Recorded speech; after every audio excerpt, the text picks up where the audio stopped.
একটা পাখি সকালবেলা যখন বের হয় তখন কি সে জানে যে তার রিজিক কি আছে? তাহলে আমিও তো একটা মানুষ, আমার জন্য আল্লাহ একটা definitely has a plan, Allah definitely has a plan. তো আমি কেন অতিরিক্ত চিন্তা করব? আল্লাহ আপনাকে কখনোই হতাশ করবেন না আপনি যদি আল্লাহর উপর দৃঢ় বিশ্বাস রাখেন।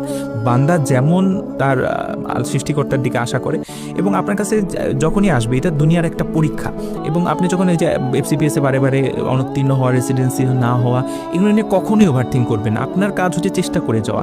এবং আপনি আরেকটা কথা, তার মানে এই না যে আপনি অন্যদের থেকে কখনো পিছিয়ে পড়বেন না। সবার দিনই 24 ঘন্টা, কারো দিন কিন্তু 24 ঘন্টা থেকে বেশি না। আমি বলি যে if you don't do extra you will not get extra. আপনাকে এটা করতে হবে যে আল্লাহর কাছে এটা প্রমাণ করা যে আল্লাহ আমি বেস্ট। আমি অন্যজন 12 ঘন্টা পরিশ্রম করলে আমি 13 ঘন্টা করি। আল্লাহর কাছে যখন এটা প্রমাণ করবেন, আল্লাহ তো আমি বলি যে আহকামুল হাকিমিন, বিচারকদের মধ্যে সর্বশ্রেষ্ঠ বিচারক, তিনি নিশ্চয়ই আমি 13 ঘন্টা 1 ঘন্টা বেশি পরিশ্রম করছি, কারণ সিট তো লিমিটেড, 120টা সিট ধরেন, আমি ওই 12 ঘন্টা 1 ঘন্টা বেনিফিট পাবেনই আপনি।